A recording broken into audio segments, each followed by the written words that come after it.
It's the same old story. It's been a long day at the job, or maybe it's just starting to feel long, and you feel that urge to stretch your legs and get a little bit of a break. You walk down the street, or maybe you get behind the wheel of your car, and you feel the weight begin to lift.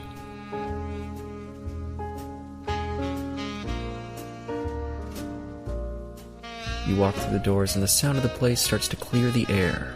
You get a table, you order your drink, you listen to the sounds of the bar, and soak in the conversation.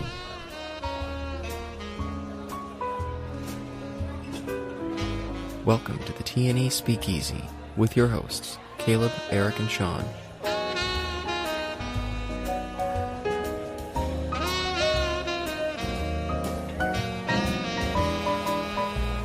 Listen in as your hosts discuss the 1978 film, Dawn of the Dead.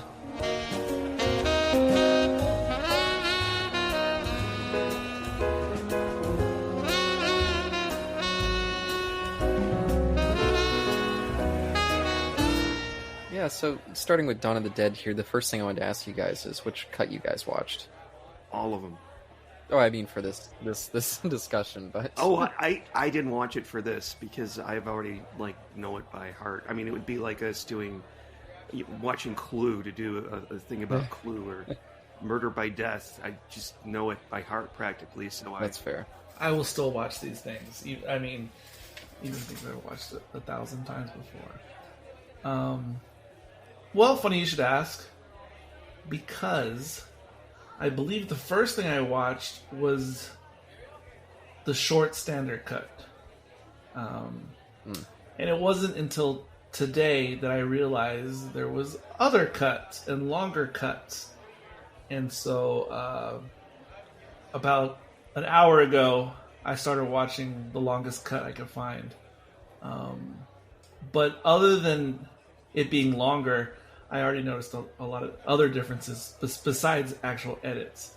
There's a lot of other differences. So yeah, this is interestingly different already from what I've seen in this longer cut. Yeah, and how long was the one that you watched? Because I know that there's one that I've not seen, which is like almost 2 hours and 40 minutes. I think the first one I watched was about 2:15, and this one's the longest one I found, and this one's 2:34. Or almost 2:35. Oh, okay. Yeah, I've never seen that version, but I was just curious because I bought the beautiful Second Sight Blu-ray release that came out last year. Oh. And I grew up, or at least not grew up, but I saw it when I first got the DVD. I was probably 14. It was the director's cut, and that's the version that I've seen the most. But I just recently watched the Argento cut, so... I was curious for you, Sean, since you have such experience with this. Have you seen the European cut? Yes. You know what? I don't know. I said that I know the movie well. I don't know it well enough to know what the differences are. Watching it here in the background, I'm watching the extended cut, and I started watching it before we started recording, and there were scenes I could see that I have not seen before, or that are not in the regular cut. The European cut, I'm assuming that's the Argento one, was the last time I watched it. I watched it at a friend's house. I don't know why we watched it, but the music is not the best. They were a little heavy-handed with the music, I think. Oh, it's grating. Absolutely. Yeah. Wait, hold on. Are you saying it's different music or a different mix? It's a mix. They put new music in that isn't in the American version, because Argento was part of the Goblin, right? Is it the Goblins? I don't know. Goblin. Yeah, I don't know exactly what his role was within the band, but it definitely was his go-to band for composing. I don't know if he was involved with them getting together, or if he was just the guy who gave them work, but... Yeah, definitely. They have some great pieces in the theatrical cut and the extended cut, but yeah, it goes way overboard on his cut. It damages the movie to some degree with how much they overplay it. And my friends didn't like it. I'm like, guys, this is a really good movie. I swear it is. It's kind of long, I know, but it's... First time I saw this, I went to film school in college. I went to Columbia College. It's very It's only $8,000 back then, but now it's like $35,000, and all kinds of famous people are graduating from it. But I had a class on horror movies. It was just, and literally every week, we would meet in a small theater that was in the school and watch a horror movie and then discuss it. Okay, and the teacher, we call it our teachers by the first name. He would also give out suggested viewing. You know, we're not going to watch this in class, but on your own, you can go watch this. So I went to the library in the school, and they had movies on Laserdisc, and I rented it out. And you had to watch it in the library, and that's where I first watched the Texas Chainsaw Massacre, and it completely scared the shit out of me. I watched this movie on the big quote unquote. Well, it's still bigger than my TV set. What the hell? But I saw this in that horror movie film class, and I remember I just felt so exhausted at the end of it, because it is so. It's not like it's an action movie, but I felt depressed, exhausted. I went to school in downtown Chicago, so I came out of the school, and I'm these busy downtown streets, and I'm like, oh my god, everybody around me is like a zombie, you know. They say that zombie movies, if you like zombie movies, that's because you hate other people, and in zombie movies, the bad guys, well, not always, especially with Romero movies, the bad guys are other people. But they're usually, the worst ones are people that are still alive, which is what happened. You know what, though? This was, of course, a quote-unquote sequel to Night of the Living Dead. And it's a better movie than Night of the Living Dead. I mean, Night of the Living Dead was like, hey, let's make a movie. Horror movies are big. Okay, let's make a horror movie. And everybody got together and, did what they could. And then, you hear people years later like, oh my gosh, it's about racial equality and blah, blah, blah, blah, blah. And, if they had listened to Dwayne instead of the mean guy, Mr. Whatever's, they would have all died. Instead, if they would have listened to the mean guy, they would have all lived, because they all would have been in the basement. Well, except for that girl. Anyway, that's besides the point. But it's a better made movie. And it's not just because it's in color or anything, but it's much more rich. It has. I'm sure it has issues that some people would call problematic, and that would be specifically the scene in the beginning, in the I don't know if it's a project, but the projects. That is a little. But I don't know. What's problematic about it? I don't know. I feel like people would celebrate it nowadays in some ways. Well, you have that one cop who's like, it's like, oh my gosh, he's got racist like written all over his head. Like, can't you tell? And he just wants to go in there and kill everybody. That's why I feel like people would celebrate it as kind of a sign of police brutality, which was actually being talked about at this time. So it's not like it'd be super out of, especially with blaxploitation, which I feel like this kind of leans into a little bit. Yeah, this is true. But I think that the scene in the project is a lot more grisly than anything else that we see in the rest of the movie. And you always get this in zombie movies. The wife, she runs into her husband's arms, and he bites out a big, huge chunk out of her neck. This is completely off what you're saying. I apologize, but I mentioned how I got that Second Sight Blu-ray set. But of course, Second Sight is only a UK-based company, so the Blu-ray that I have is Region B, and I wanted to watch this on my Xbox so I could occasionally listen to it. And so I put in my old Anchor Bay Blu-ray, which is actually worth a fuck ton of money now. Yep. And I know when I was watching the Second Sight one earlier today, I was like, like this is a great transfer, but I don't really see that much difference between the old transfer. But watching it now, like there's like this almost like high contrast sheen that they put over it. Yeah.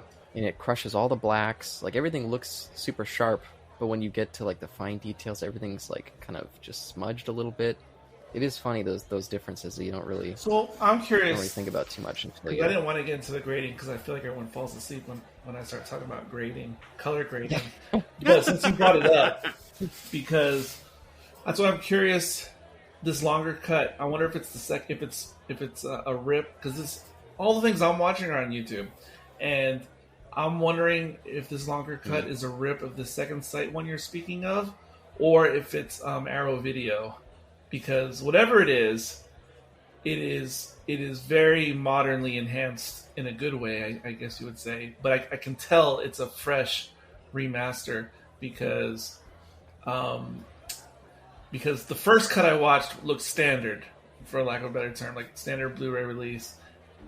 This one, the colors are much richer.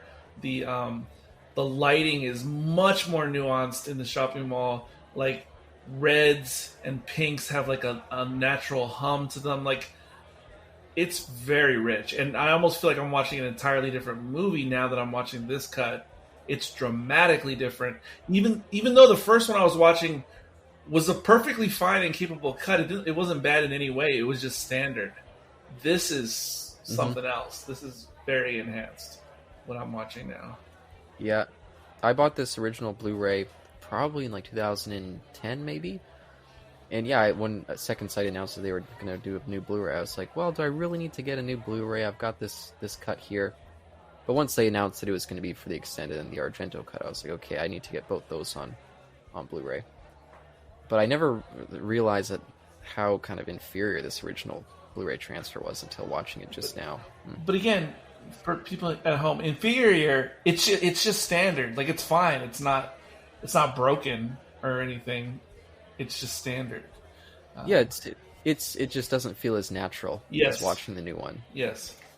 But like you said, I'm sure this is boring people. So, for the record, I have the DVD with somebody gave it to me DVD for Christmas. Hold on. I will not. I will. It looks great.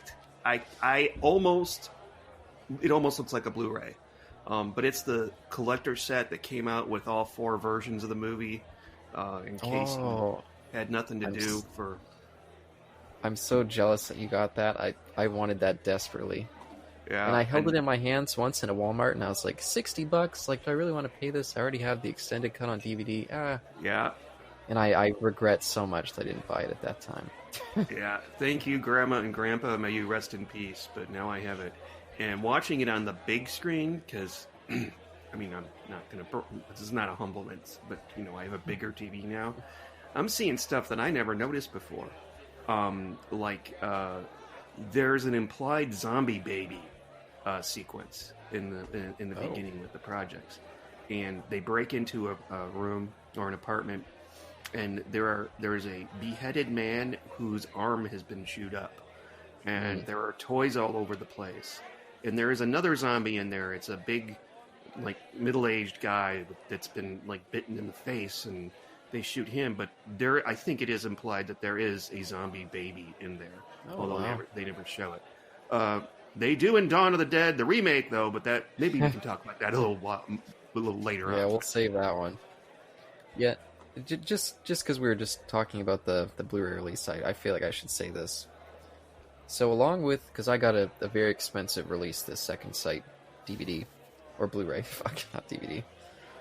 It came with the soundtrack, which has the separate Goblin soundtrack, but as well as just all the, what do you even call it? Like the public domain music that they use throughout the movie. So you get all that, and you also get the original novelization. It's included with the set. So I thought that was super cool. I've never seen that included in a Blu-ray set before. That's interesting. Yeah, it's like something Criterion would do, but I remember, I don't know why I bought this movie. Two-Lane Blacktop from Criterion Collection, and it has the script in it. And I'm thinking, why would they include the script when they've got the movie? I mean, so I thought, you know what? I'm going to read the script before I watch the movie. Didn't like it in written form, didn't like it on the TV either, so, yeah. Damn. Slapped. I've never seen that, but I've heard good things, but... It's like when they released...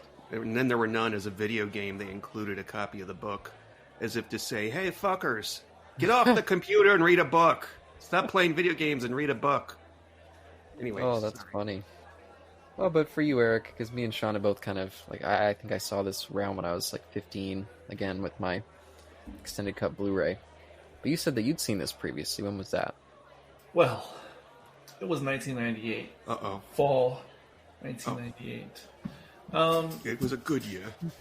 So It's the best of times, worst of times. I just moved into the dorms in college, and as freshmen, we were all issued computers, and I was really looking forward to this because this was my first DVD player I ever had. DVDs came out in late 96. This is now late 98, 2 years later, and I was like, finally, I have my own DVD player. And so I got my first DVD ever, which was American Graffiti. And one of my roommates, he went to go purchase his first DVD ever, and he bought this, Dawn of the Dead, which I was not really familiar with at all. So I saw this from watching my roommate, and he watch it and play it. But here's the thing, though, because he played it a fair amount of times that semester, and I wouldn't usually see like the whole thing at once. I'd just see whatever part he was watching or whatever. And so, actually, my memory of this movie is very flawed. I remembered it differently. So, to the point that when I was watching this in preparation for this conversation, I wasn't even sure I was watching the same movie because I remembered it so differently. And perhaps because I have seen the remake, but I mean, it's been 15 years, or it's been a long time since I've seen the remake. But maybe I have some of the remake mixed up in my memories, even though I don't know that movie very well either. But just to encapsulate it, I completely forgot there was stuff that happened before the mall. So all this was like new to me. I thought the whole entire movie pretty much took place in the mall, and that was it.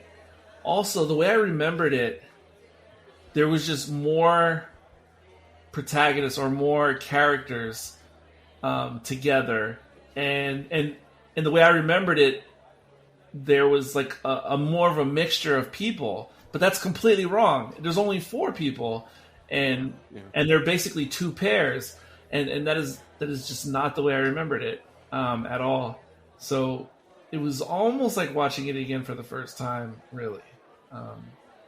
Because, my memory just completely changed this movie into a whole different thing. Other than I remember, of course, the setting and the time period. That I got right, but everything else, this is like watching it for the first time. One of the cool things about this movie compared to a lot of other zombie movies is that first of all, this does not have the best zombie makeup in cinema history. I mean, the makeup is I think I've done better with zombie makeup because I was a zombie every year for a while there, and there are little details that they put about their zombies. It's almost as if they try to give each zombie a personality. Right now, I'm watching the scene where they're in the basement and they have to basically shoot all the bodies that were dumped in the laundry chute or the garbage chute or whatever it was.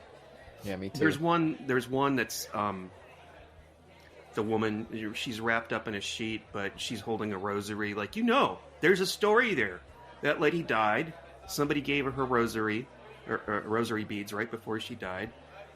Later on, we see maybe it's getting a little bit too carried away when they get to the Hare Krishna zombie. I think maybe that might be much. I remember in one of the sequels, Day of the Dead, they had I think they had a bride zombie. They had a clown zombie. I'm like, come on, now we're just getting a little bit too. But I like that about this movie. There's a scene where later in the movie, when Tom Savini and company arrive, the bad guys, the biker dudes, you feel sorry for the zombies. You really do. They're so mean to the zombies.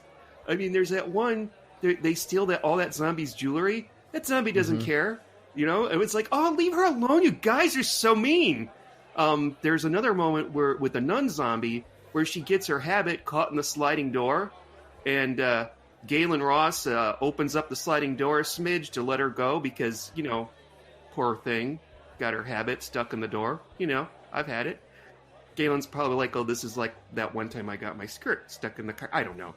But, yeah, I like that about this movie. And I think that we have zombie kids, ladies and gentlemen.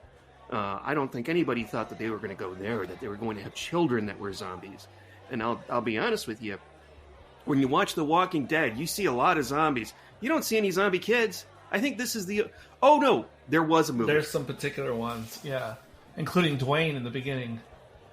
Is it Little Children? No, that's another movie. With Lupita Nyong'o. Oh, God. Little Monsters. Check that out. That's pretty good. Yeah, she's a kindergarten teacher, and she takes her kids to like a nature preserve on a field trip. But there's a zombie virus going on, and it affects... well, no, wait, there are no zombie kids in that movie. I'm sorry, I'm going off on a bunny trail like I usually do. I gotta interrupt. I looked up Little Monsters. I was like, oh, what's this movie? And that fucking terrible Fred Savage and Howie Mandel movie popped up. Why is that terrible? And that's what I was going to ask, if that's the movie Sean was talking about. That's a cult classic. Wait, what was... Yeah. Oh, I can't stand that flick. Fred Savage is from Chicago, and he was in sort of my best friend. She was my best friend in like up through 8th grade. She went to dance class with Fred Savage, and I'm like, oh my gosh, I know somebody who knows somebody who's famous. Is it Little Monsters? Is that what I'm thinking of though? This is the only one that came up. I'll look up. This is totally not relevant. I'll look it up by Lupita. You do get a kid zombie in the original Night of the Living Dead, so that's right. I guess he was continuing that on. You also, you know what? Yeah, you know that always. You know what always bothered me about that? She kills her mother with a trowel. Mm-hmm. You know, why doesn't she bite her like all the other zombies do? You know, it's like the Wolfman. When I did the classic horror cast, Kyle said he never liked the Wolfman movie. You know, his classic horror movie, because it's like the way he kills everybody is he just strangles them. Like, he's not really like a wolf. He's not doing his wolf stuff. He's just strangling people. Like, he should be, like, biting him in the head and stuff. This isn't fair. Yeah, it's just like how Chucky was supposed to be he was a strangler, but all he does is stab people as the doll. So it's like, why do you establish he's a strangler? Yeah, it is weird in The Wolfman. I still enjoy that movie, but yeah, it is weird. Sean is talking about the Little Monsters movie from 2019. Yeah, Little Monsters. There we go. With Lupita Nyong'o. She's so interesting. Pretty. Yeah, she is. You know what? No, I'm sorry. It's not the one with the zombie. The one with the zombie kids is called Cooties, I think. It's all the teachers in the school are the protagonists, and all the children have turned into zombies because they ate some bad chicken nuggets that served in the cafeteria. Yeah, oh man, I was so drunk though. I don't remember anything about it. I think it was called Cooties. Oh, wow. Yeah, there it is. Unfortunately, when I Google it, I get Cuties from Netflix. 2020. Wow. Wow, there's a movie I forgot about already. Elijah Wood, Rainn Wilson, Allison Pill, Jack McBrayer. I mean, if you don't know who Jack McBrayer is, he was that gay guy from 30 Rock. Don't ask me what his name was. I'm so politically correct. Oh, Cooties from 2014. There you go. Yeah. Rainn Wilson, I think he plays a gym teacher. And he plays it Rainn Wilson style. Anyway, I'm so sorry. This has nothing to do with anything.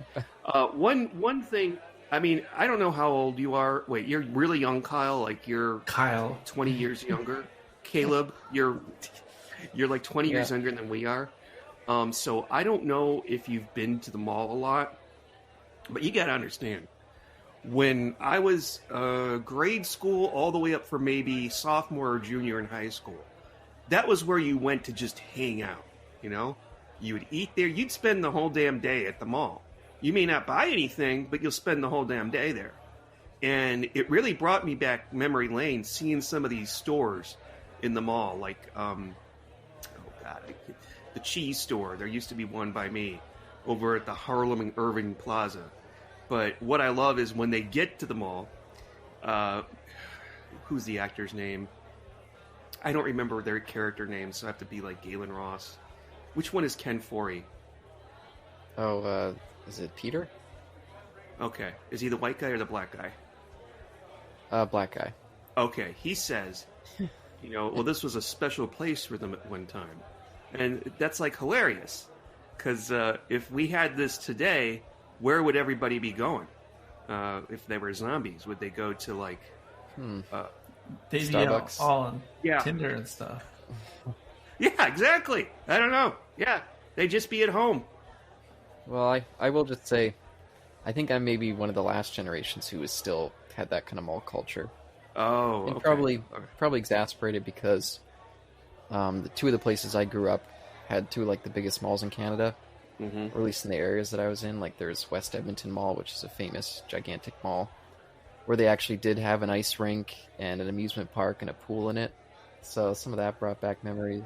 Oh, I have seen photos of that mall. Famously, I have a magnet on my fridge that came from that mall, and I have no idea how it came into my possession because I've never been anywhere near there. But yes. Yeah, you definitely never see a place with an ice rink in a mall nowadays, except for, I don't know, maybe in the middle of nowhere. But yeah, just hanging out at the mall is definitely not the vibe today. Oh, God, no. And, I couldn't stand it. Because I would only go to two stores, Suncoast Video and the bookstore. Everybody else, shop for clothes and shit. Oh, I would go to, in the heyday of malls, I would practically go into every single store except for women's clothing stores. But I would go into every freaking store. Really? So you would go to Woolworths.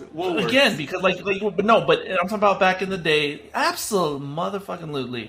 Again, though, going to the early days, our elementary through 8th or 9th grade for me, days of when, like you said, you'd be there all day. Hell yeah. I'd go to every store like twice in one day. I remember that there was a Sears in Chicago that when you went in there, for some reason, it smelled like hot buttered popcorn. I think they sold it somewhere in there. Well, here's the... okay. So I'm glad we brought up the mall thing, because that's a big thing for me with this movie. Because, yes, the mall was this amazing, fantastical place to me since I was in elementary as well. And this is sad. It's a big part of... Well, not just in real life, but I mean in movies, too. And it is one of the reasons why Fast Times at Ridgemont High has always been one of my favorite movies, especially from the 80s. Because it's all about the mall stuff. Like, I freaking love it. But see, here's the... Okay. And I love it. Because even though that movie is 82, I believe, and I hadn't been to a mall in 1982. I didn't go to a true American mall until 87 for the first time. But... How do you remember the dates? Oh, I saw this in 98. Oh, it was in 1981 that I had my first erection. I had a nearly photographic memory up until like 89 is when I started losing my superpower. But anyway, I mean, that's true. I mean, I'm not just saying that. No hyperbole. But anyway. You had a superpower? Okay. Yeah. So even though Fast Times at Ridgemont High is 82 and it's 5 years removed, because a lot happens in 5 years culturally in the United States, especially in the 80s, I can still kind of relate to it and to what I remember like in 87. And of course, over time we gradually saw the downfall of the American mall from the 80s going into the 90s to where it just died a slow death. But anyway, this movie is unique because it's the only movie that I'm really aware of or that I've seen that shows a mall in the 70s. Yeah. Oh, see, that's something different. I mean, you can see the through line from this mall to, say, Fast Times at Ridgemont High, but it's even a bit more removed because it exists in this weird middle land between in the 60s where you still had your hardware, your non-mall stores, your individual, or your strip mall stores, you could say, like your hardware stores and your, like for instance, like a gun store. You would not find that in a mall like in the 80s. Well, maybe somewhere in America you would, but I could totally imagine it in the 70s though. I don't know. I've always wondered that too. I'm like, okay, they have a gun shop, and also they have like safari noise going on. I'm like, is that ever a thing that you could go to the in Philadelphia or in Pennsylvania? Well, here's the thing. This mall, again, because it's the 70s and not Fast Times at Ridgemont High. By the time you get to the 80s, you start getting all the conglomerates, occupying malls. So I guess this predated it. So you have more mom and pop type shops, and so I looked at the gun shop and like with its music as being like back in the day when you had all the mom and pop video rental stores before the Blockbuster took over, and so when shops had individual like personas.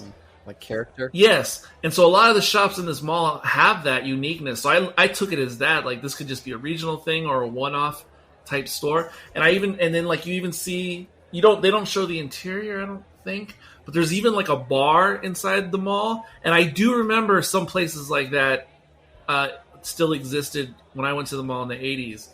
And so even if you're used to modern malls or malls from the 90s, you see weird throwback things in this movie that you may not have realized existed in malls. And I just love it. I eat all this stuff up. Like I really do. Because people forget that hardware type stuff used to be sold a lot. I mean, it stayed in Sears for a long time in Montgomery Wards. But like, I just love seeing this. This is such a great... And I don't know why there weren't more movies that were shot in malls back in those... Or maybe they were... And they were just like the schlocky teen movies that didn't exist. That didn't not exist. They didn't last. Oh, you mean like Chopping Mall, which is a great name for a movie. I was going to mention that at some point. I actually watched that just a few days ago. Really? Yeah, I broke out my old DVD. I wanted to buy that new Blu-ray that they put out, but it was like $57 for a Blu-ray. Are you on serious? Shopping Mall. I watched it on. Yeah, Vestron Video. They jack their prices. I watched it on Shudder with Joe Bob Briggs, but it's disappointing because Chopping Mall, you want to see somebody, and the poster for the movie. This is another thing from the 80s. Going to the video store and seeing all the scary movies that my mom and dad wouldn't let me rent, and seeing all the posters. And I remember when that movie came out at the theater, my parents weren't going to let me see it. They let me watch Alien, but they weren't going to let me watch the violent stuff where people kill people. And I remember and I'm so sorry. I'm talking about everything except for Dawn of the Dead. I remember the poster had like a hand holding a shopping bag full of body limbs. Chopping Mall. Yep, looking at it right now. A face like screaming in the popcorn bag. Yeah. And you know what it's about, Eric? It's about a robot, a security robot in a shopping mall that goes crazy and kills a bunch of teenagers. That sounds awesome. Very disappointed. It totally fits into that robot vibe of the 80s, like Deadly Friend or Rocky, whatever. Was it 5? Stupid my God. It was Rocky 4. I remember that. Yes. Rocky 4. That robot. You were saying that. I was thinking Johnny 5. Or Space Camp. Yeah. Oh, man. Space Camp. Jeez. I thought that movie was brilliant at the time. I didn't realize. I didn't realize it was a B movie until I rewatched it 2 years ago. Which movie is this? Space Camp. Oh, Jesus. Okay. In my memories, that was the first run, like, A-list movie. Oh, wow. And I saw it 2 years ago, and I had no idea it was so low budget, etc. I'm going to say, though, on the record, the worst thing I've ever seen with a robot in it is that one episode of Columbo. I think that was probably the worst fucking... They put Robbie the robot in there to give Jose Ferrer... You know what I'm talking about? Oh, it's so terrible. It's just like... Wasn't it like a kid, too? Like the kid made the robot? Yeah. Just like Deadly his Friend. name was Steven Spielberg. Wow. That sounds stereotyping. Sean, did you ever see Deadly Friend? I just out of curiosity. I also watched that like maybe 2 weeks ago. That's why I watched Chopping Mall. It's another killer robot movie. No, I know the name. What's it about? Oh, I don't know if I want to spoil it. It's a Wes Craven piece. Saying anything about it would spoil it, but it has a hilarious robot. Okay. Called BB. Yeah, very funny. They even end the movie with a theme song. where it says BB just over and over again in the song. It's just hilarious. Definitely check it out if you can. Is it kind of like Chucky, where the robot's supposed to be good, but he goes bad? It has some of that, and it also has a unbelievable twist that it's like, who thought of this twist, and how did it make it to be a feature? Because it is so bad. It's such a terrible idea. But it's so hilarious at the same time. But yes, this has nothing to do with Dawn of the Dead. Anyway, yeah, Dawn of the Dead. And by the way, social commentary here on when they're flying over what I assume would be southern or rural Pennsylvania, and we see the... can I say rednecks? I mean, is that... You could call them red hats. Oh, yeah. I saw their necks. They were looking pretty red. That's saying something. You know, I'm pretty sure they all voted for Trump, or they would have voted for Trump. But obviously... Yeah, if they live that long. Yeah, that one lady with the cups, she's not around anymore. You can bet you that much. You know, the lady with the beehive and the styrofoam cups. They didn't look super gun safe, if you ask me. Yeah. Well, one of them actually says these folks are probably enjoying this. They're enjoying this. But you know what? They're alive, and they don't go to the mall. They drink beer and coffee, and you know that's probably the best way to get out of this is just hang out together. Yes, it's the opposite of COVID. You don't want to isolate yourself. You want to get together with all your friends in a big group. Make sure you all have guns. No, but and that way, it's funny because Sean's being like sarcastic, but I am totally agreeing sincerely. I'm not being sarcastic. The worst place you could be would be in a city like, you know, Atlanta and The Walking Dead. Back when The Walking Dead was good. Back when people watched it. Back when it wasn't about need. No, but I think I forgot that I was thinking about this while watching the movie. That it was perfect. It perfectly tapped into that, like the comparison to COVID now, because the way our protagonists are reacting to the zombie pandemic is like the way the quote unquote coastal people basically reacted to COVID versus the Middle America people, and he perfectly taps into that just with those flyover scenes you're talking about.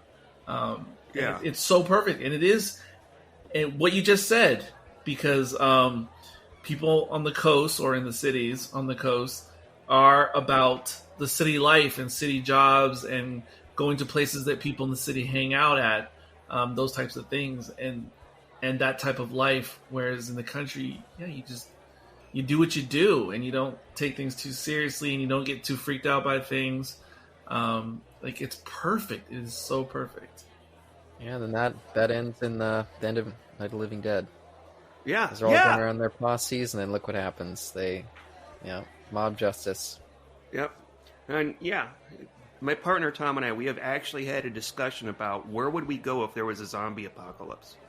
And we instantly decided we're going to go to my mom and dad's house, which is in the middle of nowhere. Well, not so much nowadays, but it was kind of like it is there. Everybody owns a gun. We'd probably be safer. I don't know how we would get there, though, because, there's a lot between here and Florida. So, a lot of zombies probably, too. I don't know. I from watching things like The Walking Dead and other modern post-apocalyptic shows, there's nowhere to go. I mean, if you can get to an island community, that's your best bet. But even that's not perfect. Oh, I remember my train of thought.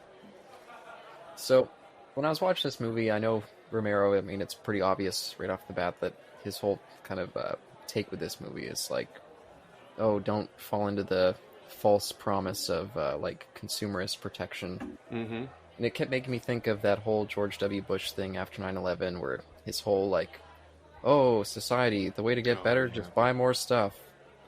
And I was thinking, was like Jimmy Carter or Gerald Ford, were they doing the same thing around this time? And that's what he was commenting on, or were they doing what at the time? Like that same George W. Bush thing, where they were like, "Oh, cure society's ills by buying more things." I don't know, Caleb. We're not that old. I don't know. No. Well, hold on. I don't know about that, but the big issue was in their time, those previous presidents, their big issue was the running out of things, and it was a really bad economic time in the late 70s, early 80s. It was the worst since the Depression at the time, and it was really hard to find jobs. And then you had the gas crisis. That was a constant thing, because of course we got it from the Middle East, and it was unreliable, like how much we could get. So people were definitely economically struggling at that time. But I don't know if they were saying go out and buy things, because the issue was there were shortages of things during Carter's term. So I don't know. Beyond what I just said. Yeah, I just know that Romero talks a lot about how he wanted this movie to be like, don't put your faith in just consumerist things. Like, that's not gonna... But that was a theme in general, though, in the 70s. Consumerism, absolutely. In each one of his zombie movies, and he mostly directs almost exclusively zombie movies. I mean, he did that one about the old guy, and he also did Martin, but really, that zombie movies are his bread and butter. Each one is about a different thing. This is about consumerism. Day of the Dead is about don't put your faith in like the military. Diary of the Dead is about social media. There's one that I'm missing somewhere in the middle, and I don't remember which one it is. Land of the Dead is about the rich versus poor. You know, the caste that we have here in America, but we don't call it a caste like they do in India. Or caste system, I should say. And the abomination of them all, Survival of the Dead, starring Malcolm McDowell. And I think there's like 3 zombies in the whole thing. And I paid $20 to watch it on demand when it first came out. Awful. It's terrible. It's boring. I still think Diary's worse, but no, I don't know. He's done a lot of varied stuff. I mean, Night Riders, Creep Show. Oh, Creep Show, yeah. Monkey Shines. That's right. You're right. Yeah.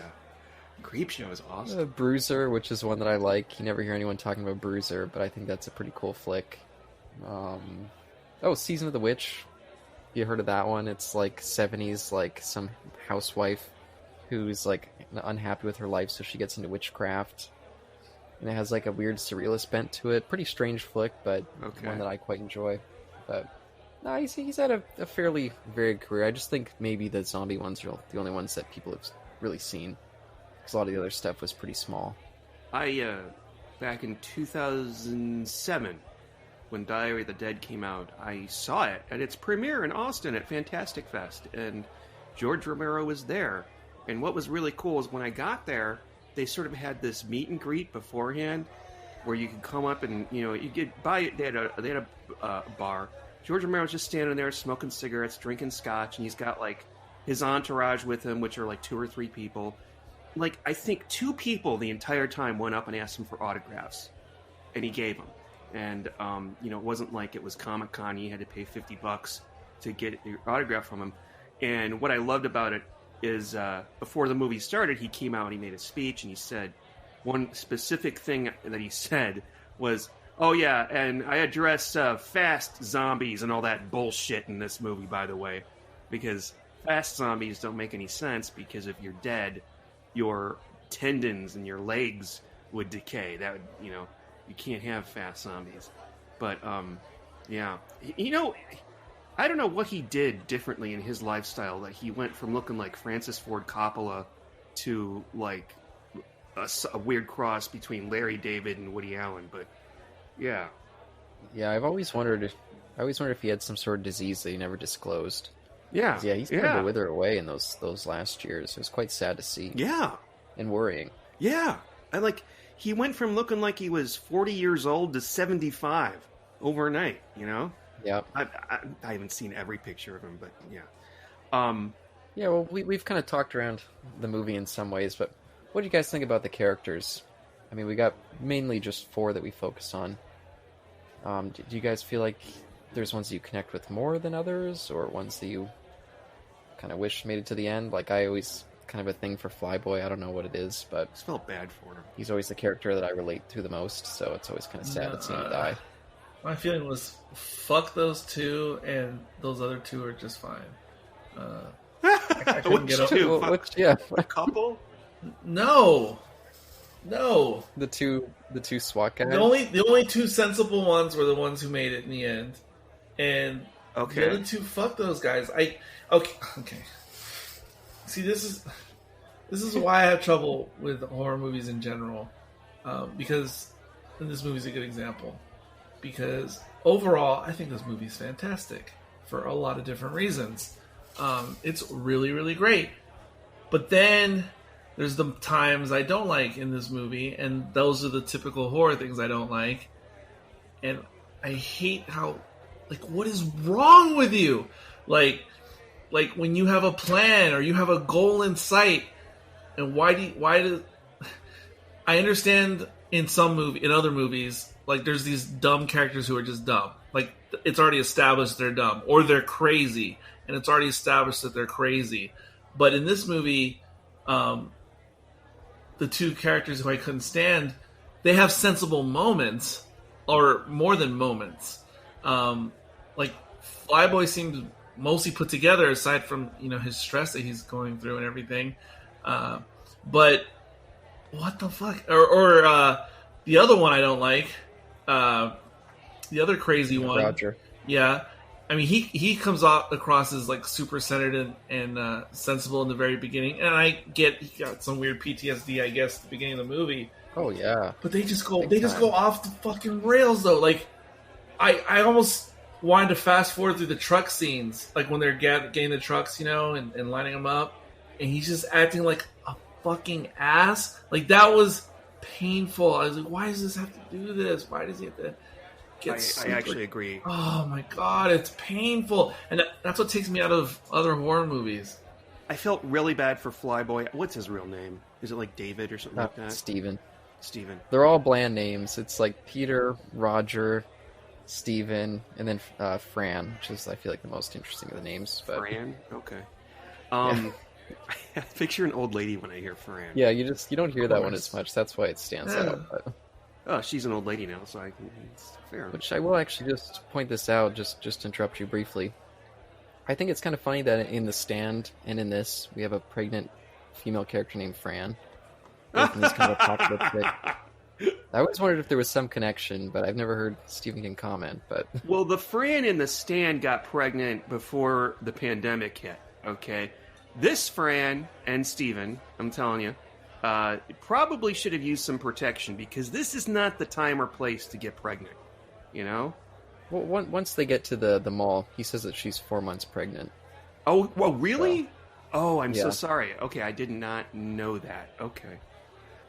Yes, so I don't know exactly when this is. I mean, at this point they've declared martial law, so it's been a little while, but I'm sure not 4 months. My favorite character was Ken Foree. He was my number one. My number 4 was the other guy. Yeah, Roger. Peter was my number 1. Roger, I agree 100% with what you said, Eric. I think he was a hothead, and he was like. I don't know, like one of the. I always felt. Yeah, but see, like in Aliens, like there's like amongst the Marines, there's a hothead or two, yeah. But they're a hothead, and I get it, and at least they're consistent. I don't like when the characters are being schizophrenic, so to speak. In this movie, yeah, I feel like I got to jump in and defend Roger here. Okay. I mean, we saw that group. I mean, basically his whole team fell apart. There was the racist one who just started murdering everybody. Another guy had to come in and kill that guy. Right after that, he sees one of his teammates shoot himself in the face. And he's mainly competent as they're getting the mall stuff together.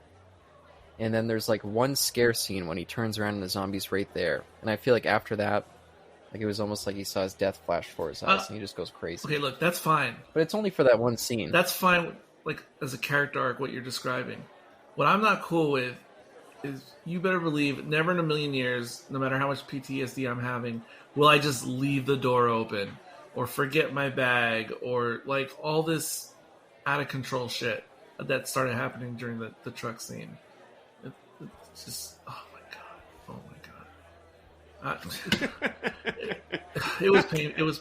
I also feel like that's one of the things about slow zombies too, is you just start underestimating them, because you're like, they're these slow lumbering like idiots. Like I can just basically walk around them. So it starts to make you overconfident. But I get what you're saying. It is frustrating watching that scene, but I feel like it tracks well enough that I can see where the character's at that point. But that's after me watching this like 20 plus times. So maybe I'm just accustomed to it. I feel really bad for Flyboy, Steven, because he's the victim of a lot of kind of toxic masculinity in this movie. It's okay. He doesn't know how to shoot. You don't have to, like, treat him badly. Like you're in gym class in high school. He flew your ass to the mall, though, and saved your life. So, everybody has their special. But there's a great scene with him. It's on right now where he's in, like, the office of the mall, and you see the security guard in the background. You're like, uh-oh. He doesn't know how to use a gun. Not only that, he's trying to use a gun in a place that's going to ricochet all over the place. By the way, I call that security guard Zombie Steve, because he looks a little bit like Steve. Oh, but then also, I do actually quite like that scene. But I will... Oh, sorry, Merrick, just interrupt you. Because, Sean, you were saying how he's kind of like this kind of milksop, kind of 70s male character who, yeah, the other men around him are all, like, more manly. Yeah, that feels like it was like a small trope going on at the time. Really? Like, the year before this, there was The Hills Have Eyes, which was all about, let's put, like, these soft, kind of, like, I think they're from San Francisco. And you see, like, the kind of pussy-ish man, I don't know what word to use, become like a hardened killer by the end. I think Westworld did the same thing. The Michael Crichton film Westworld. Oh, Richard Benjamin, yeah. wow. Yeah. And I feel like maybe there was a couple other ones that did that same thing, but I can't remember them right off the top of my head. But do you guys see that, or do you remember that at all? I don't. Maybe I'm talking to my ass. Yes, I think The Hills Have Eyes. It's the blonde kid, right? There's the blonde kid, but there's also the husband of the daughter, who by the end has to go chasing after his baby. Yes. I definitely think there's something in what you're saying. But also, another thought I'm having, I'm watching the scene where he's in the what do you call it? Machine room areas of the mall, where all the pipes are and all that stuff, and it's a weird juxtaposition because he has the appearance of like the suave Roger Moore Bond, or oh my gosh, what's his name in Man in the Golden Gun? Scaramanga? Christopher Lee. Yeah, but played by Christopher Lee. Is it Christopher Lee? Yeah, Christopher Lee. Yeah, so he has this weird 70s suave Christopher Lee, Roger Moore appearance, and he's even holding the gun kind of like Scaramanga or Roger Moore would hold, but yet he looks the part, but he's all over the place. It's ridiculous at the same time. But there's something going on there with what you're saying. I agree. Yeah, and I don't know what that trope... I don't even know if that's a good trope. Like, oh, you're like this soft, civilized man, now you have to turn violent. I mean, that almost seems like Sean mentioned. If I had more time, I could think of 100 other examples of that. Exactly. I feel like they were popping up all over the place in the 70s, for whatever reason. But even post-70s, there's plenty. What's really cool is that he has he's the best zombie in this movie. I mean, he does zombies so well. I mean, it looks like, I think Romero just told everybody to walk like a zombie would walk, because I think he said that he showed them how to walk. They'd all walk exactly the same. Well, Steven looks like he's been to zombie school. It's just the makeup, and his makeup is better than any other zombies. I'm sure that's on purpose. And he's just so creepy. And of course, he remembers where all of the people are that they need to eat.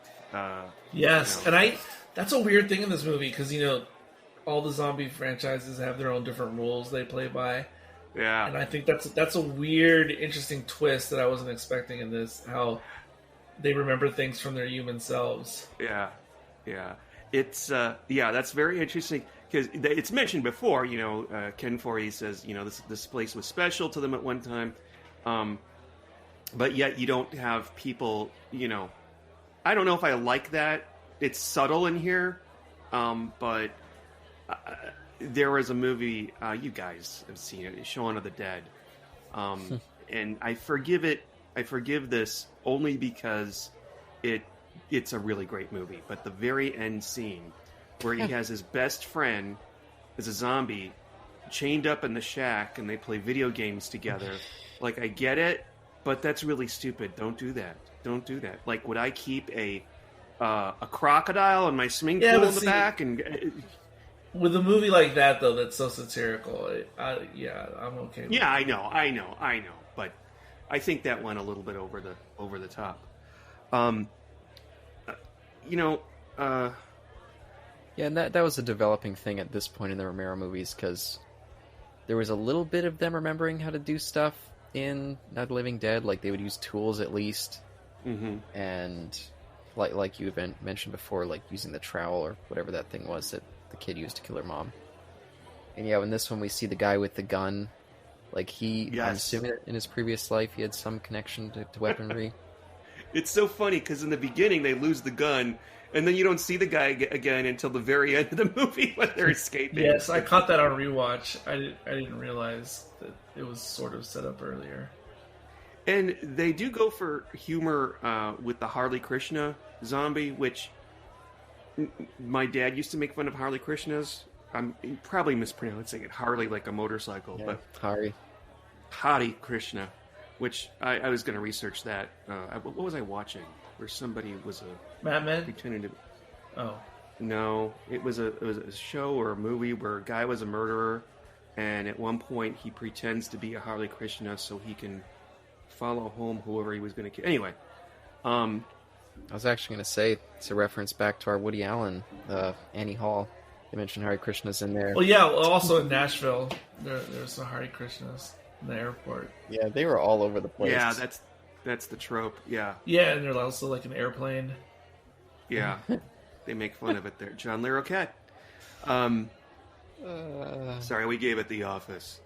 Where is it going with this? I thought the Harley Krishna zombie was a bit much. I mean, and also there has to be more of them, because there's only one Harley Krishna zombie. There should be, like, because they always travel in huge groups. Yep, So you never see one without the other. That's right. So I'm just saying, this movie isn't really that realistic. Yeah, you fuck this movie now. Well, see, no. See, his backstory is he was just also pretending to be a Hare Krishna because he was the only one that when he turned into a zombie that he still felt such attachment to the mall, because he had never really shed his material ways. So that's why he's the only one. Yeah, I never thought about that angle, but there you go. There you go. That works. That tracks. Yeah, because I was watching a short little reaction or review video on YouTube, and he was this reviewer was talking about how of our four protagonists, the two that eventually get eaten, they were the two of the four who also had the most difficulty giving up their material ways, because they all had issues with it at one point in the movie, but the other two, shed their attachment. The ones who survive, but the ones who go down, it has to do with their attachment still to the mall and their material ways. And it's fitting because, again, with the whole allusion to consumerism, that they succumb as well, and they also become zombies themselves. And I thought that too, because when they get all comfortable and they've got their television there and their, the office up there or whatever it is, it's very comfortable. And I'm like, you know what? I could do this. They don't have to go to work. They're safe. They got all the food they need, presumably, although I think eventually it's going to run out. Of course. They've got their record albums and their stereo and all that. And, I'm so relieved, and I could do that. You're right. It's a trap. Don't fall for it, because soon that area will be swarming with zombies. Or what happens here, where they just fall into like a general malaise. You're like, something's just missing in life. It's like we're stuck in like this artificial chamber. Mm-hmm. Yeah. Again, which is kind of the whole reference of, wrapping yourself up in consumerism to pretend that like the Bush thing. But If this was made today, there would be some sort of COVID thing. Like that would, I'm thinking that reminds me of like COVID, what we did in COVID. I want to play a game. Eric, we kind of used to do this in our podcast. It's Precious comes to mind, based on the book Push by Sapphire. What's going to happen what's going to happen after the credits roll? There is absolutely no hope. for these two characters. They're going to die. Yes. They're going to die. There's no hope. That's it. It's going to take a long time, but they're going to run out of gas. They're going to have to, I don't know, land the helicopter somewhere. There's going to be zombies. They're going to run out of ammunition. They can't have ammunition forever. They're going to run out of water. There is no good way this is going to end for them. Unless they happen to, meet Rick Grimes and he invites them to live in fucking Alexandria. Well, Kirkman, I'm going off memory here, but Kirkman said that was like his reference to this early in season 1. I think when Rick is finally getting through Atlanta, is that the city he's going through? I think, in episode 2 or 3 of the original series. There's a helicopter that's like going down, and then later Rick just passes like a crashed helicopter, and Kirkman said that was like his reference to this movie, that in his mind that's the helicopter for this movie, and they just went down and crashed. That's interesting. And then Rick Grimes just walks past it. The helicopter also makes an appearance at the beginning of the remake. The remake of this movie has the best cold opening of any movie I've ever seen. I'm okay. So serious. That's a bold statement. It just lands on its feet and runs and runs and runs, and then the credit sequence is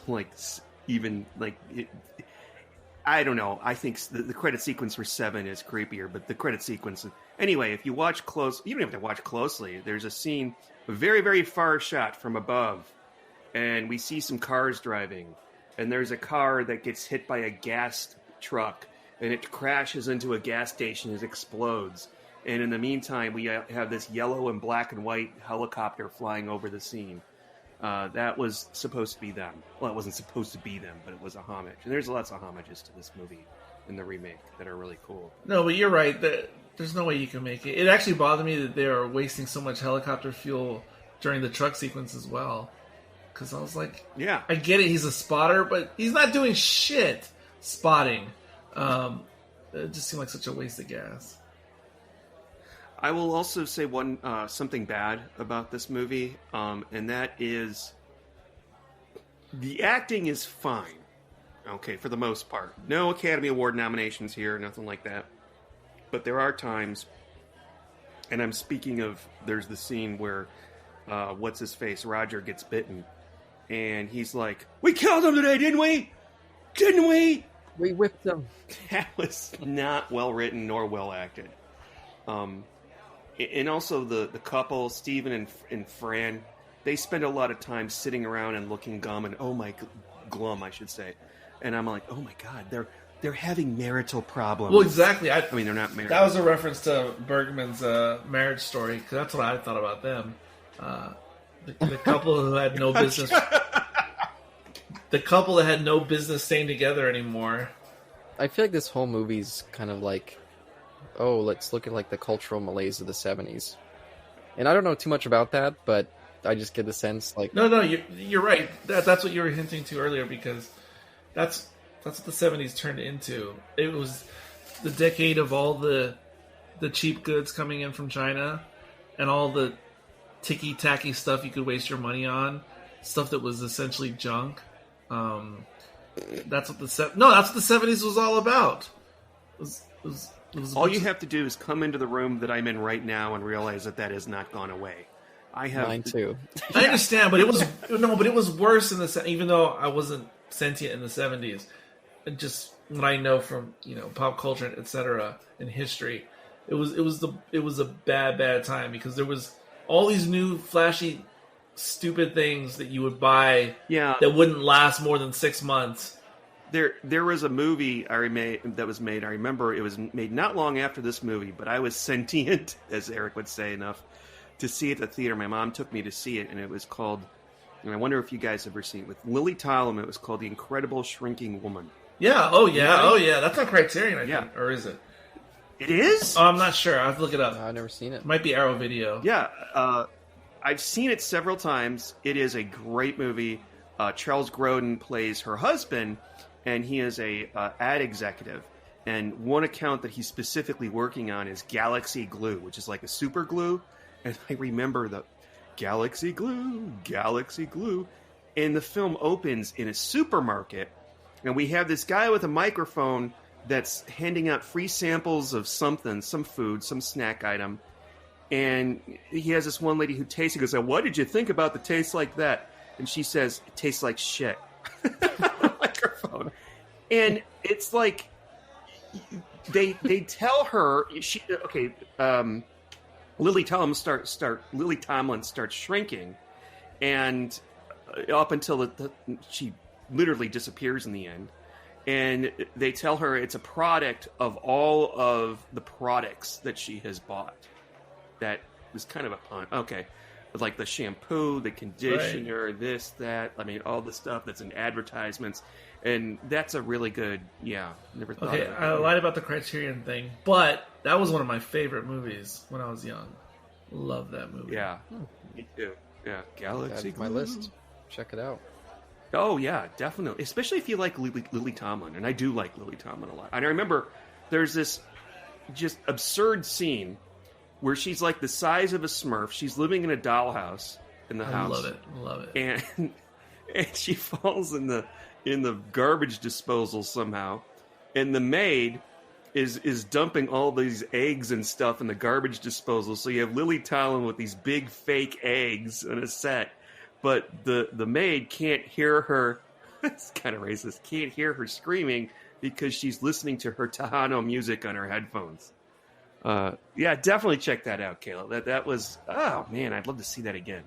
Oh yeah, good times. Love that movie. Yeah. You know what? The one that made that they're releasing on Criterion is The Incredible Shrinking Man. Actually, that's yes, they are. Well, I could have sworn it was like a fancy collector's edition, but it's been a long time since I saw that. But I don't like that. That was one of our 8mm movies that I had when we were little, Shrinking Man. Wasn't one of those. No, he had like 10 minutes of or something. Exactly. It was like the 8-minute cut or 10-minute cut. Yes. So I mean, I listen to this podcast, and sometimes they do deep dives on certain movies, and they'll be like, "Is this a horror movie?" And I think this is a horror movie. Yes. Did it scare either of you, or was it suspenseful for either of you? Definitely suspenseful in moments. Scary. No, not really. I find the original Night of the Living Dead much scarier. But I saw that as a kid, and it scared the fuck out of me as a kid, so maybe I'm just reaching back to those memories. No, okay, this is difficult for me to answer because, first of all, almost no horror movies scare me now, or have, like, in the last 20 years. There's some exceptions, but generally, even movies that people agree are scary don't scare me, so I can't judge. But I imagine if I saw this at the movies, certainly if I saw it in 1977, this movie would have been, there definitely would have been parts that would have freaked me out at the theater or at the theater experience. And I probably would have ranked this as one of the most tense or intense movies in that kind of way. Yeah. Especially for its time, again. Absolutely. And you can find on YouTube, you can find Siskel and Ebert's original review of this movie. And Ebert is saying that, he said, he's like, this movie is absolutely terrifying. It is, like the goriest movie he's ever seen, like in his life. And he was like saying, so some of you, I'm just letting you know now, like if you're like faint of heart, you may not want to see this at the theater. This may be too much for you. You don't take the kids. I'm shocked. And so that's what Ebert was saying. And Siskel was like, but the tone of the movie, he's like, I couldn't really take it serious, so I wasn't so scared. And Ebert was like, yeah, there are times that are, comical, like, whatever, but still, overall, he said it was like the most terrifying movie ever up to that point.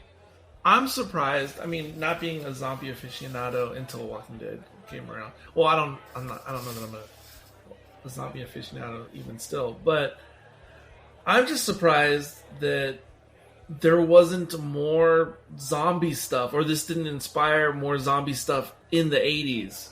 I'm very surprised. Oh, it did. Did it? Well, it did. Absolutely. Did it? Absolutely? I don't think any of it was very good.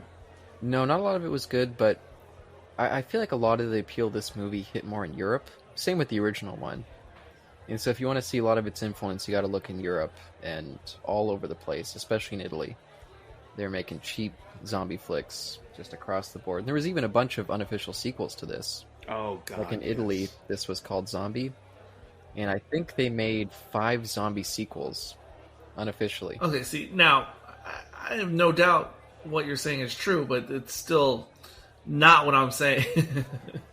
I'm surprised there wasn't more. Some of them are great. No, in other words, like, you had Jaws, so then you have all these, like, beast massacre movies. And, yeah, none of them are as good as Jaws or better, but at least they were out there in America. And I'm just surprised more people didn't try to make, at least attempt to make quality zombie movies in the 80s or even in the 90s. I'm trying to think, what was the next significant mainstream zombie movie after this? Well, I mean, of course, there is Return of the Living Dead, which became a franchise of its own and had 2 really good entries, the first one and the third one. Well, was that in the late 80s? Is that when that came out? Yep. Yeah, it was in the 80s. So there was there was that. I do remember that. Forgot about that. Yeah, I'm trying to think of some other ones that would have hit in the U.S., because the ones I'm thinking of all... I'm really surprised that zombie stuff didn't take off like the way vampire stuff did. Like, not until we get like really to the 2000s. I mean, to where it really took off, to where it became like a very ubiquitous thing. I'm trying to trace the evolution of the zombie film and popularity of zombies, and I'm thinking I'm going to go back to what Caleb said for a second, and that's that they made some horrible, quote-unquote, sequels in... I think they were directed by Fulci, or is it Bava? Fulci did the first one, but yeah, the rest were just random hacks. Oh, I didn't even like the first one, but... Oh, I love that first one. It was the one as a kid where they just showed the screenshot of the zombie, and he looks terrible. In other words, he looks really scary, but the movie is so slow. Except for the scene where a lady gets her eye pierced by a big wooden splinter. I'd actually call that one of the great Italian horror films. Really? Zombie 2. Yeah, I think that's brilliant. Clutching the pearls. And I think it's got a great sense of pace, and Fulci really shows like a sense of artistry as a filmmaker. Okay. But anyway. It's been 15 years. Maybe I should go check it out. And on Blu-ray, it looks just fantastic on Blu-ray. They really cleaned it up. Oh. So, yeah, zombies came back shortly before Walking Dead was made, and I don't know the timeline, but I dare say that it may have been the Dawn of the Dead remake. No. Because according to Wikipedia, which is not the best source for anything, they say there wasn't really much from this till like the Resident Evil video games in the late 90s, late 90s. It was actually the Resident Evil movie. Yeah, Resident Evil 2002. Yeah, that's what kicked it off. At least according to Paul W.S. Anderson. He claims he kicked off the zombie. I don't think that movie was... Yeah, but it's not that great, but I do think it also kicked it off as far as movies were concerned again. Yeah, and it was a giant hit. The what? And it was a giant hit, and then 28 Days Later came out later that same year. Okay, yeah, 28 Days Later. And I think that 1-2 punch, I think those two together kicked it off. But although 28 Days Later wasn't the same massive hit that Resident Evil was, but still I think they kind of brought it back to the zeitgeist. But I think the video games would be, for me, that's what it was, because I remember buying my PlayStation 2 on Halloween night and playing Resident Evil almost halfway through, Resident Evil 2 almost halfway through, and having to replay it again later on and having to turn down the volume at certain parts because they scared me. They would still scare me when I want to play that game again. But you know what? I don't know about Resident Evil the movie though. I think 28 Days Later is more likely. Well, if you think about it in terms of, I think it's the 1-2 punch, and also like Caleb said, like 28 Days Later had like a cult status in a way, but Resident Evil, the original movie, I remember it being, very mainstream at the time. Like, I remember a lot of people just seeing it because, just because. Whether it was good or not, that's a whole different huge hit conversation. Okay. So, we got to talk about the remake a little bit, I think. I mean, because, Well, I think weren't we going to cover that one? Do you want to do a whole episode on it? Yes, he does. I'm fine with it. If you guys want to. I totally would. I actually kind of like it more than the original. It's one of the best remakes. By the way, if your friend dies in a mall, don't bury him in the fake soil or whatever that is. That's gonna smell later on. Yep. Give it a couple days, you're gonna remember that he's there. Yeah. But I mean, this has been such a scattershot kind of review of this show, but there was a couple things I wanted to point out that I appreciated just as a George Romero fan. There was that eye-patched scientist on the TV who plays kind of a central role in The Crazies. Mm-hmm. I was really happy to see him again. Have you guys seen The Crazies? Not the George Romero version. I actually thought when I first saw this that was George Romero, but it's not. Yeah, he plays the director. He's there with his wife, too, at the start, the director of their TV show, during that wonderful kind of chaotic introduction. It was always been one of my favorite parts of the movie, just seeing how crazy everyone's gotten in that studio there.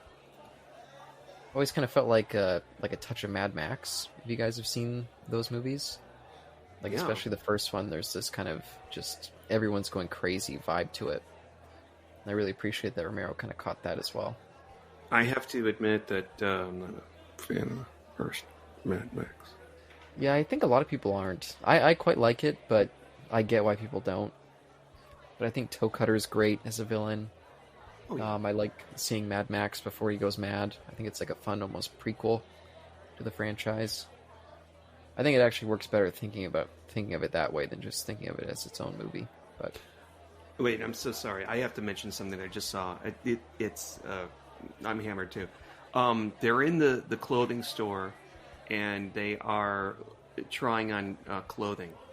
And Steven picks up a jacket, or a coat rather, and he looks at the price tag and he rolls his eyes as if he's going to have to pay for it. Oh, speaking of those kind of moments, I love the moment when they're in the bank and they take the money and they both look at each other. And he's like, you never know. I think that's great. Or watching Roger eat olives. Like, I don't think I've seen a more appreciative moment of somebody eating an olive. Yeah, I do love those scenes of them kind of early on just enjoying the consumerism. And they cut it out of the theatrical cut, but in the extended cut we get a scene that's like a repeat of that, where they're still in the consumerism stage, but it's like they've lost the luster of it. Mm-hmm. Like, Eric, you watched the extended cut. Did you remember that scene? It's like right after he proposes, and then we see them doing basically the same things they were doing before, but they just look like they're not into it anymore, like they're kind of depressed. Yeah, I know what you're talking about. And that's when we see that nude scene of... Yeah, I kind of appreciate the juxtaposition of that.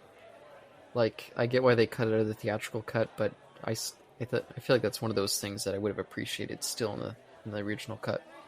I'm so sorry. I know that you were sort of closing it off, Caleb, but I also have to mention the relationship between Fran and Steven obviously starts out well, but it just... Like, if these guys were together and there wasn't a zombie apocalypse, they would be breaking up. Because they find out that they can't live together. Yes. And that speaks a lot to... I may be wrong. Maybe I'm thinking more of the 80s. But they at one time said that every marriage has a 50% chance of ending in divorce. And I don't think that's true anymore. I mean, my mom and dad divorced when I was a year old. But that's kind of speaks to that. It turns out I don't think they're the best couple, or at least they're not the best couple when they're trapped in a mall during a zombie apocalypse. Yeah, it's hard to judge really how they would have their marriage trajectory. Yeah, but he is kind of an asshole. Like, there's that early scene when she's like, oh, I don't want to be treated as just your den mother. Like, I want some say in what's going on. I want to be treated like I'm a person. Yeah, that was a little bit of women's lib. Yeah, but he's just, like, pissed off the whole time. I was like, what the fuck is this? Like, this is completely reasonable, and you're just being a complete asshole. No, he is. He's a douche. He's a douche. He is. I still find him likable, though. I mean, that was a downside for him, but otherwise, he's likable. Yeah. But no, Sean, I actually wasn't closing it down. I don't know if it sounded like that, but I was just trying to bring it back to the movie. But So all right. So we mentioned the remake, and we'll if you want to do another episode about the remake, that's fine. But what's really fun about the remake is you see at least two of the actors in the remake being interviewed on TV about stuff. Where did they get morphine from? I'm so sorry. oh, I'm sure there's a pharmacy. Again, because the morphine? Yeah, well, probably behind the counter. Okay. All right, that's fine. Usually they're in like a safe. So, if the scalawags get in to get the morphine and the Xanax or whatever. But fun fact, in the remake, Galen Ross, she played Fran in this. There was of course, the second one was also set in a mall, and they were going to have a Starbucks, and Starbucks was said, "Fuck no, we're not going to have we're not going to be in this." So the coffee stand is called Sacred Grounds, and lo and behold, they spent a lot of time at Sacred Grounds. But the ladies' clothes store is called Galen Ross because they couldn't get the permission of whatever clothes store they wanted to be there. Yeah, Ross Dress for Less. There is actually a drag queen called Roz Dress for Less. Just so you know, Caleb, there's a chain of stores down here called... Hey, I have all the trading cards. Ross Dress for Less, and it's just kind of like... Do you have Marshalls up there? Marshalls? Yeah, it sounds familiar, yep. Yeah. Ross Dress for Less. Never wanted to shop. I don't shop for my own clothes, so whatever. But, yeah, that's the thing. Roz Dress for Less. Although my favorite drag queen name that I've heard is Helen from Accounting. That's just it's not like it's not Helen of Bag Troy. of Chips or Pussy Divine. It's just Helen from Accounting. Pussy Divine. I'm sorry, not Pussy Galore. Pussy Galore. Yeah, I think that. Pissy Miles is another one. Oh, jeez. Anyway, yeah. Yeah, just to flash back to the movie. So I'm looking at my notes here, and I wrote down Chocolate Man Second Sight. Okay. So I mentioned I bought the Second Sight Blu-ray from the UK, and shortly after it was released, I guess there was some sort of error on some of the Blu-rays where the Chocolate Man line, people couldn't hear it. And so there was this whole online backlash where everyone was like, holy fuck, this Blu-ray, like, it's incomplete. They censored the Chocolate Man line. And Second Sight had to be like, oh, we apologize, there was some error. People were all offended, like they thought that they censored it. But thankfully my Blu-ray didn't have that problem, but I remember it was a huge kerfuffle. So it's kind of funny that you, Eric, chose that as your line for your name on the podcast. You know here, me. which no one would know, but... I don't even remember the line. I'm like, why the hell, Eric? Jesus Christ. Yeah, it's during when Tom Savini's chasing around Peter. He climbs up into the vent and he's like, I see you, Chocolate Man. So that's where it comes in. My recitation. I remember the first time I saw this in school. There was a scene when they invade the mall, and there's this... I think they'll happen. There's this one guy. He's wearing a Mexican sombrero. Like, he's Mexican, but nobody Mexican wears a sombrero. Like, that's something that you buy on vacation when you go on a cruise or something. That's something that white people have. I used to have one. And what he does is when all the zombies are storming in and killing everybody, he decides to have a blood pressure test. That is so funny. Do you know what I'm talking? Yes, I thought that was hilarious. It is funny. I remember when I saw this, the guy sitting next to me, and we couldn't stop laughing for like 5 minutes because it was just so out of nowhere. And of course, when he stops to have the blood pressure test, the zombies tear him apart, and then we see the blood pressure like give a result or something. Dude, how dumb are you? And is this racist? I don't know. No, it's not. I like at first his friend tells him, like, what are you doing, man? Like, come on. And then he comes back to it later when he's like just crazy. He's just laughing as it happens.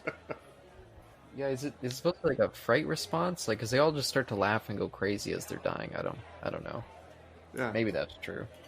I don't know. I've never seen anyone die, so. But when I'm being chased by zombies, I really want to check my blood pressure. No, that's a priority. That was a great gag. I like all those gags in this movie. Yeah, and I'll mention on the Second Sight Blu-ray they have a documentary called "Document of the Dead." Mm-hmm. You guys ever heard of that? No. Yeah, I saw that. Yeah, I watched that. Yeah. Oh, well, for you, Eric, it's actually a super cool documentary because it was made by someone who wanted to teach people how to make independent film. Mm-hmm. And so it's not like a usual making of where it's kind of like just more like a fluff piece, like a lot of my making ofs are. This was more like an in-depth, this is what we do in pre-production. This is how we do storyboarding. This is how we do makeup effects. So it's really cool. It's like a little kind of school in making a film. Mm-hmm. So definitely worth checking out. I know they've got 2 cuts of it on this Blu-ray, but I've only seen the original cut. So I'm kind of curious one day to... Romero was very accommodating making that movie. Yeah, because I guess it was just some sort of school in Pittsburgh that like came to him like, hey, you're making this movie. How about you help our students by letting us film some stuff? So I thought that was a pretty cool documentary, and I feel like you don't see a lot of making ofs from this time period, from the 70s. Right. Where it's actual like behind the scenes interviews with the cast, and like they even interviewed John Amplis, who was doing casting directing. It was kind of random. You don't see them doing too many spotlights on casting directing and making ofs, but which, by the way, John Amplis, who played the Puerto Rican gang guy who runs out, he's like, it's 1,000 pigs. Oh, that was him? Yeah, he was the star of George Romero's Martin, which is one of my favorite Romero films. Martin's just great. Is he like brown face in this movie? Yeah, he's got the brown face, yeah. It's all good. And he shows up in almost every George Romero film. He's one of the standbys that you'll always find in them. In brown face? No, this is the only time brown face. And not only in brown face, but it was really bad brown face. Yeah, super noticeable. Yeah. It's okay, though. And he's like dressed like Chachi. Like, I'm sure, Eric, you didn't even know who this guy was, and you immediately knew who I was talking about. So that tells you how obvious it was. Again, if I had the trading cards for this movie, that would be one of my favorite ones of his character. Yeah, and I will just briefly mention this movie has this whole biker sequence at the end. I think this is what inspired George Romero to make Knight Riders the next year, or maybe it was 2 years later, I think, which is like his version of King Arthur myths, just told through like a biker circus troupe. Mm-hmm. It also stars John Amplis and Ken Foray and Ed Harris. Really great film. Might be even my favorite Romero film, Knight Riders. But anyway, I guess that's off topic as well. Do we have anything else to say about... No, that's on topic. But what you just said doesn't make me want to watch it, no offense. Yeah, and it's kind of hippie-ish. Oh, and by the way, Tom Savini plays one of the central characters, and he actually gives a pretty good performance, shockingly. Like, he's actually, like, you'd think he was just an actor, like, not a special effects guy or a stunt guy, because he's pretty good. But I don't know if this is in the... I'm watching the extended cut right now, but we see a scene of Fran watering the plants at the store.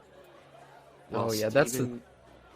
that's the second scene I meant when we see them like stuck in their consumerist phase, but they don't care anymore. Yeah, and he's sitting in the fake living room for like a furniture display, and I don't know what he's saying, but I don't remember seeing that scene, so that must be exclusive to the extended scene.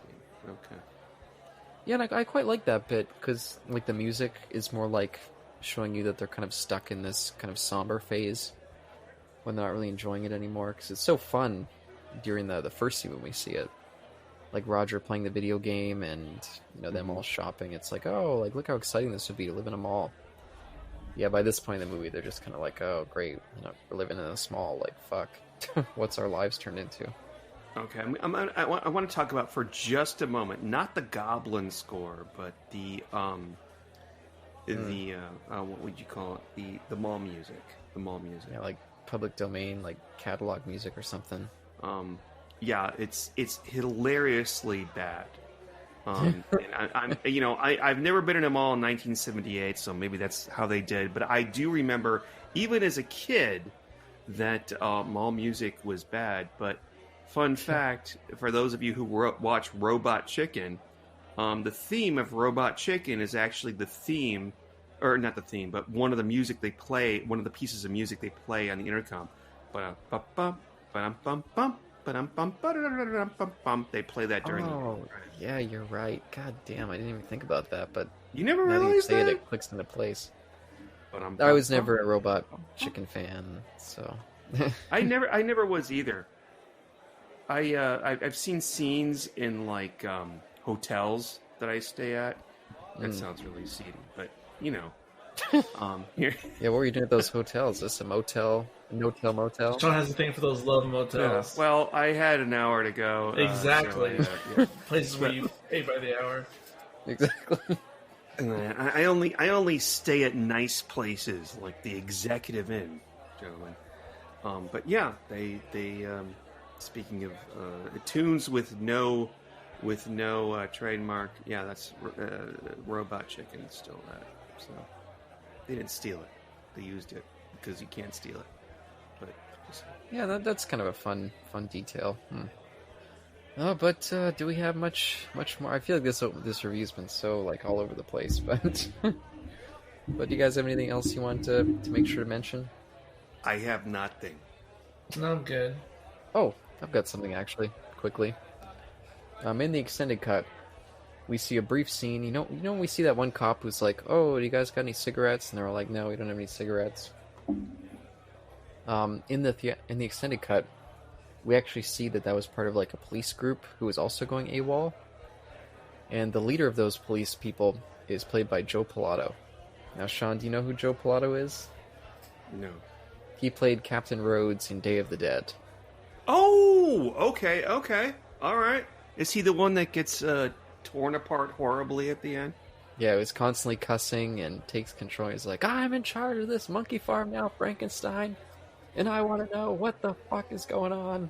Yeah, I see it. So it's really fun seeing him there. But yeah, I think that's my last thing that I had to say. Have you seen Day of the Dead, Eric? No, I have not. I've seen remarkably few zombie movies. People love that movie. I don't get it. I think it's a little boring. Oh, really? Oh, I love that one. Yeah. I think that's one of the more dark. So I feel like that one really is like the apocalyptic, like, oh, everything's failed at this point and humanity's just terrible. But maybe that's my cynicism talking. Well, we're at odds because I actually really like Diary of the Dead. So. Oh, wow. Really? Wow. Or as its detractors would call, Diarrhea of the Dead. Oh, I haven't heard that one, but... Oh, wow. Wow. And Land of the Dead is pretty good. Like Survival. I think Survival is better than Diary, actually. Yeah, Land is okay. Okay. But, yeah, I guess we're at final thoughts. Eric, I'm assuming you want to do some ratings here, so... Oh, sure. Almost forgot. Sean, do you have any suggestions for the rating? Let's give this how many out of 90 would you give this? Because those are the last two numbers in the helicopter. Oh, pulling out the old Steve routine. Wait, that's what you wanted. No. I just meant because Eric usually does unit how of many measure. Like, skulls out of 5 or something. But sure, let's go with the Steve rating. There you go. So how many in 90 for you, Eric? I figured math out there. Where's the calculator? Oh, jeez. I can't do it. I can't do it right now that quick. First, I'd like to say Rotten Tomatoes with the critics. Oh, crap. This is 2004. Sorry. I'll get back to that. I'll find the right one in a little bit later. Out of 90, So professional, this podcast. out of 90, oh crap, 50 out of 90. God damn. Wait, is that low? Jesus. Is that low or high? Yeah, it's pretty low. That's- Yeah. That's like half. Yeah. I hate you, Eric. No, I can't do 90. I can't do. This is why you're never on the tavern except for that one time. 60? 60? I can't do 90. 6 out of 9, I think, works, I think. Well, maybe I can jump the line. I would give this out of 90, probably about a 79. Like, I feel like definitely some of the characters are a little bit not quite there. Like, I enjoy them all as just fun movie characters, but they don't really feel like real people. But I think the social commentary carries kind of the fun vibe of the movie. Like, I don't feel like like the social commentary is so good that it's like, oh, this is a great satire piece that like stands up the test of time as a brilliant film. No, it's just a fun horror flick with some fun characters, a little bit of social commentary, and some great gore. And that's what always pulls me back to this one. And it just looks great. I love the 70s aesthetic of it.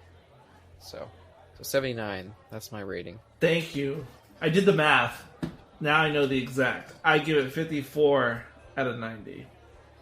Yes, that's my official rating. And I think this movie is mostly good. It doesn't date well, but it dates well at the same time.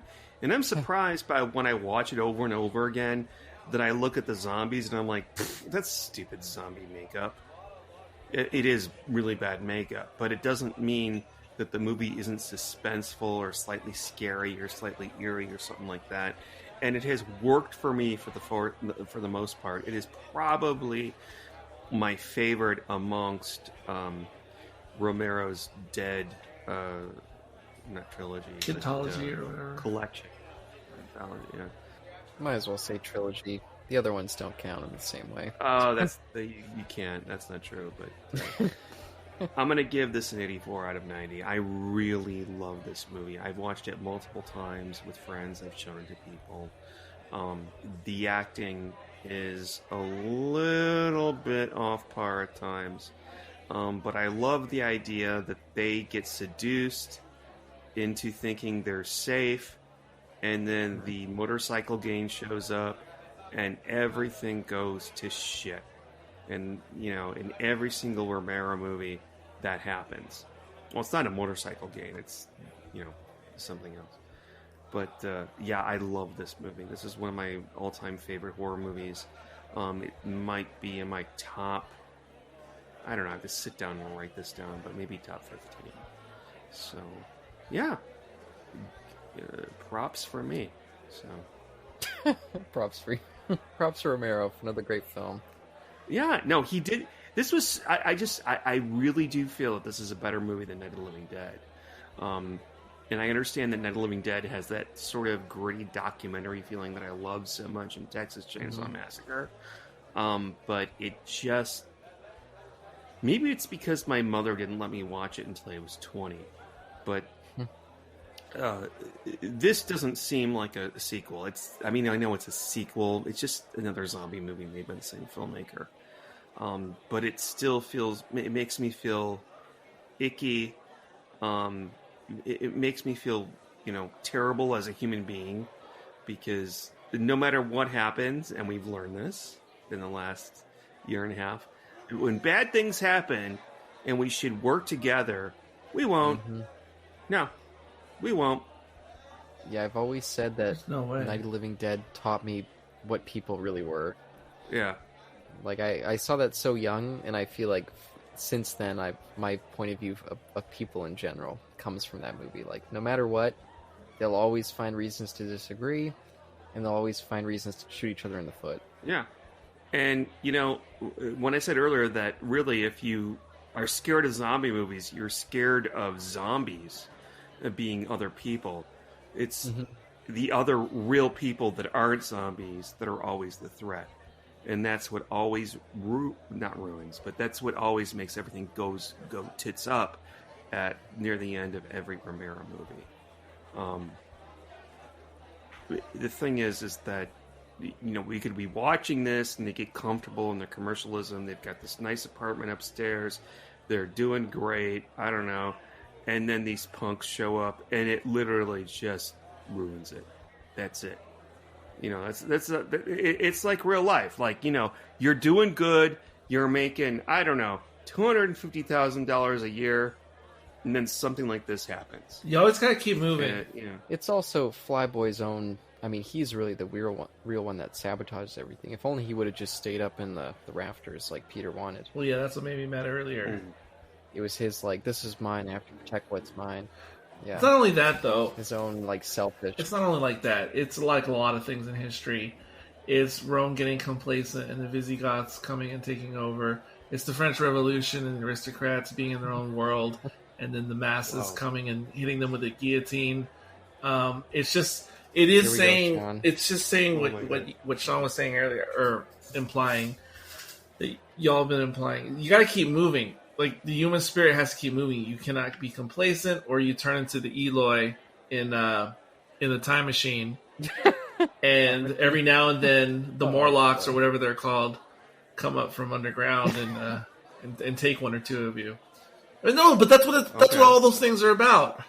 That's what all those things are about. I don't know how you got there, but I was thinking about it for a long time. I just didn't know when to say it. I will say also, because you gave me more time to think about things, because I saw more of the extended cutscenes with them living in their apartment or whatever. I didn't realize it got so fleshed out in the extended cut. There's a picture on the wall, a framed picture in their little apartment that they make. It's like a flower. But there's definitely a vulva in that flower. Oh yeah, big time. Yeah, I kept thinking that. Yep, definitely. And then I found, by the way, because the Rotten Tomatoes score for this one is a lot better than the Snyder version. But fair enough. For the critics, for the 70, well, they put it 78 here, 78 version of Dawn of the Dead, 94% with the critics. 90% with the audience. The little blurb says, one of the most compelling and entertaining zombie films ever. Dawn of the Dead perfectly blends pure horror and gore with social commentary on material society. Yeah, totally. Yeah. There you go. It's also just highly entertaining. I mean, besides that stuff, I mean, I just think the characters are fun. It's got such a fun and pretty vibe to it. Like, just the colors of the mall just pop. Mm-hmm. And when I was watching the behind the scenes, the production designer was saying the first thing he did was go throughout every single light bulb in the mall and change it to light bulbs that work for filming. That's just a detail you'd never think about, because of course they're filming in a real mall, and so they need very particular stuff, and something about that just spoke to me. Especially in a movie that cost less than $1 million. That's not something you'd expect. Yeah, just the attention to detail like that. And thinking about the fact that they filmed in a real mall in 1970, I think it was 7 when they filmed this. Sure. It's just an interesting piece of history that I always enjoy going back to. Same with Chopping Mall. Good film. Yeah, Chopping Mall. Yeah. There's a film that did not put the same attention. Like, you watch that, you can tell that they did not go through and change every light bulb to make it cinematic. That movie's too dark throughout. Oh, but thanks again, Sean and Eric, for coming on and talking about this movie. Very much looking forward to talking about the remake, and catch us on the next one. Peace.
Oh, but yeah, Dawn of the Dead. I mean, I'm The way that we're talking, people would think that we don't like this movie, but I think all three of us really enjoy this movie and think it's really great.